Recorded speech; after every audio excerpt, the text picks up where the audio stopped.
All right. Hopefully, this is actually going live. I've never done this before. So just bear with me if this is a disaster. Maybe we'll delete it at the end. I don't know. But if you're still with me after 14 seconds, this is really mainly for the replay crowd.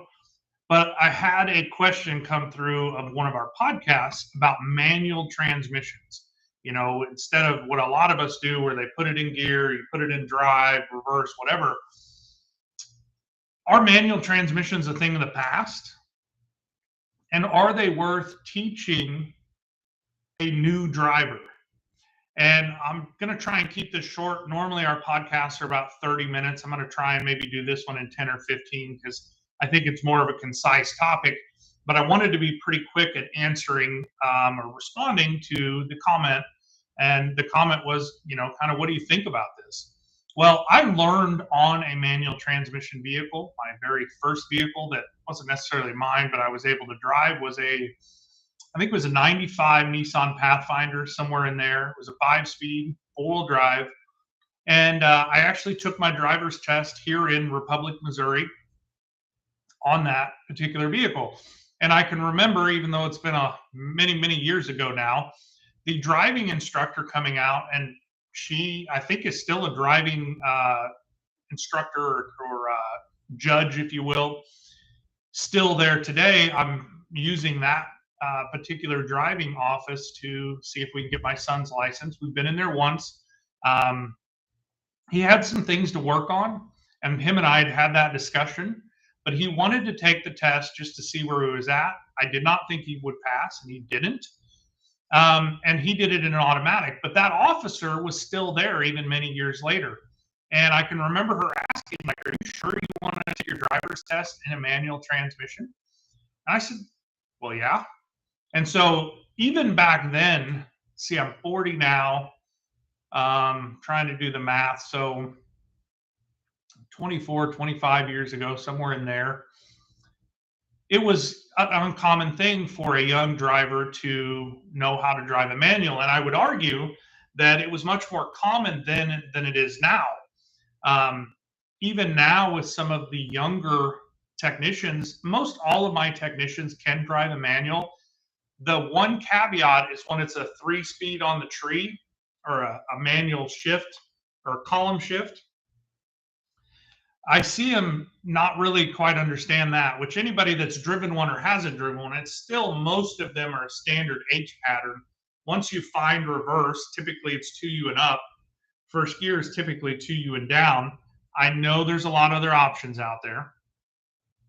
But once you kind of get a reference and understand how the H pattern works, then you're pretty much off to the races. And then you're worried about managing 3 pedals with 2 feet, okay? And getting a feel for that. And there are things that you can learn out of a book, and there's things that you just have to learn by doing. Now, having an instructor in there or somebody that knows how to drive a manual will help. But you're going to have to learn. And unfortunately, most people, they cost themselves a clutch in learning, because as you don't know what you're doing and you kill it, or you don't know what you're doing and you slip the clutch, all of that is going to take life and be very hard on the vehicle. It's very difficult to learn a manual transmission.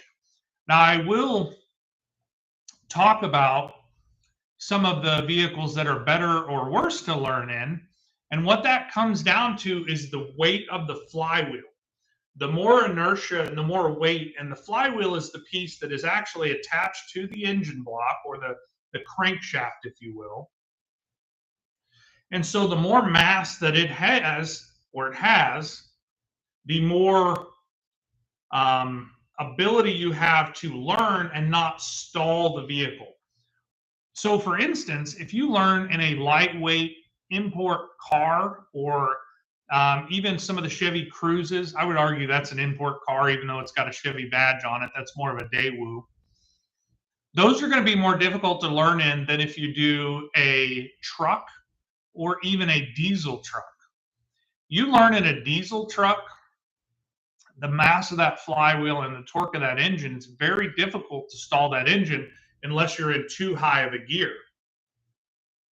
So with that, if I was going to teach somebody, I would prefer to do it in a vehicle that had more torque and a more substantial flywheel.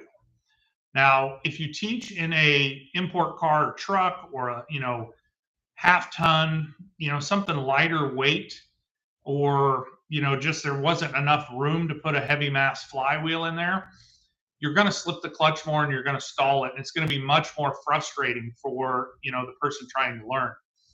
Thankfully, my parents drove manual transmissions most of my childhood. There was a big part of my childhood that, I was always interested in driving. I don't want to say I was a natural to it, but I paid attention greatly to everything they did. And then as I got older and got more interested, a lot of times they would clutch and I would do the shift pattern for them. So I knew all that. I listened to the engine. I listened to how they upshifted. I listened to how they downshifted. I listened to how they worked the clutch, the accelerator, and how smooth it was. And that's the other thing. When I'm teaching somebody how to drive, the main idea or the focus that I'm trying to input into them is their main goal is to make the passenger, so if the driver's here, make the passenger as comfortable as possible. When you come up to a stop, it's not like breaking your neck all the way right at the end. It's, when you go around a turn, you're not smashed up against the window or smashed up against the center console. So the main job, in my opinion, as a driver, other than the normal safety stuff that you're not running people off the road, you're signaling, etc., is to make it silky smooth and comfortable for the passengers. And the farther away from the driver's seat you get, the more important that is. I drive fast. When we're on a trip, I am looking to get there from point A to point B. And some of my critiques are that it makes it uncomfortable the farther back you get, and it can cause car sickness. So I have to really manage how I am, going around the corners, how I'm merging, how I'm going around slower traffic, etc. But with a manual, the whole time, if every time you shift, your passenger is doing this, that ain't right. There may be a little bit of it, but you look at somebody that's really silky good at a manual, it's just as smooth, if not smoother, than an automatic transmission. And so with that automatic transmission, the manufacturers have really upped their game and they have shifted towards that automatic transmission, and very few manuals can still be purchased today. I think Nissan was one of the last holdouts. Dodge was a holdout, quite a while, where Chevy and Ford had gone away from manual transmissions years ago, let alone in some of the cars. So it is a thing of the past. But the question was, basically the concept of teaching. So my concise answer is, if you can get a kid that pays attention to you as hopefully a good operator of a manual transmission, great. They're not for everybody. If they can pay attention to how you drive, that'll give them a leg up. But you're going to have to be a patient instructor in order to coach them on the engagement and disengagement of that clutch. And they're going to have to be a very aware driver, because you have to focus more on it until it gets second nature. I've been driving them since the beginning, essentially. And so it's not a big deal for me anymore to get in. I can have a conversation. I can listen to the radio. I can listen to Audible. And I don't really think about what I'm doing anymore. It just becomes muscle memory because of the reps and sets of it for years. And I still have several manual transmission vehicles throughout my fleet of vehicles. So it's something that I enjoy driving. And I guess that's the other thing. If they don't enjoy it, they're not going to be a good student. And then the second part of it, if I am going to teach, which I plan to teach my son how to drive a manual transmission, I have a big old, it's probably what is it, an S700 or S1700.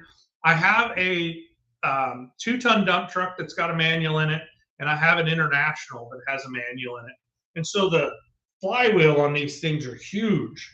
And so that's what I plan on starting them off with, because A, they're not going to hurt the clutch as bad or as much. And B, they're going to be less frustrated because they're able to start and move the vehicle and then shift, make sure the synchronizers mesh correctly, how to stop the gears that are unsynchronized. So a lot of times, reverse is unsynchronized. And I don't know if any of you out there drive manuals have ever had or seen somebody do this, where they go to put it over in reverse and it just grinds to beat heck on it. Bam! Stop doing that if you're doing that. Slide it into first and second, get the gears to stop. Those have synchronizers in them, and then go to reverse, and you're not going to damage your transmission as much.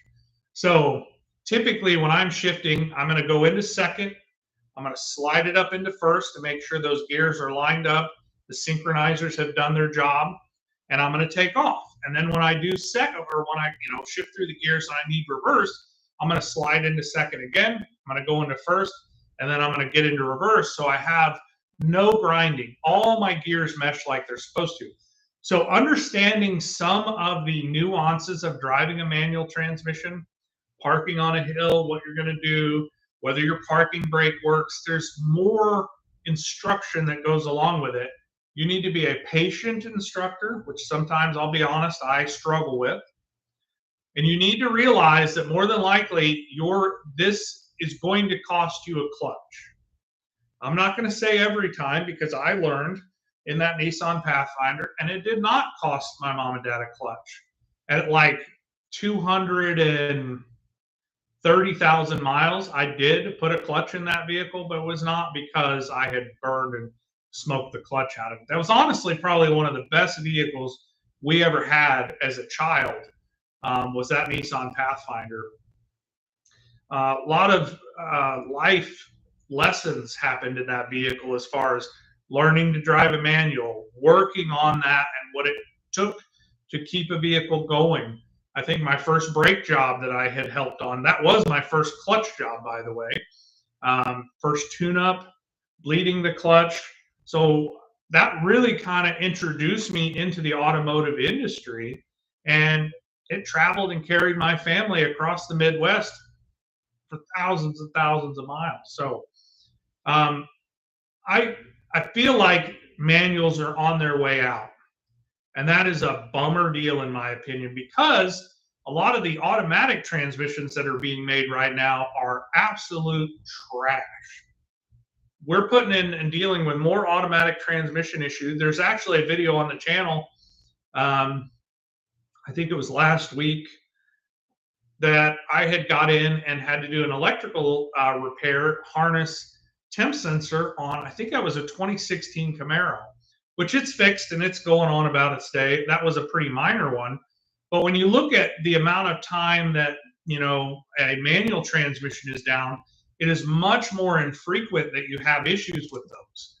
But when you do have issues, not every mechanic can work on them, and they're a little bit more costly. But if you're a good operator, man, you're going to be way money ahead driving that manual transmission than you will an automatic. So I think for the right young people out there, definitely worth teaching them. I hate to see that skill die.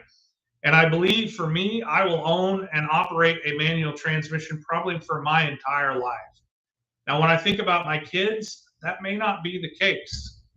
You look at even in the big truck industry, a lot of them have gone to an automatically shifted manual transmission. And I know a lot of you drivers out there that you're not the biggest fan of it, but it opened the doors for more people to drive those trucks than, having to teach and worry about maybe, the collateral damage to a driver that doesn't know what they're doing. But that's just my take on it. I don't know if I answered the question. Hopefully I did. I enjoy driving them, and I'd love to hear your feedback on this topic. If you enjoy it, if you've got some things that I left out here in this video, please let me know. Leave it in the comments, and maybe we'll do another follow-up video. But this is a little bit more of a shorter, concise video. And again, we're trying the live thing here, but I got that question, and I wanted to answer it as quickly as possible. So hopefully all this helps, and maybe it piques your interest. So you guys have a great, safe day. I enjoy talking to you in the future.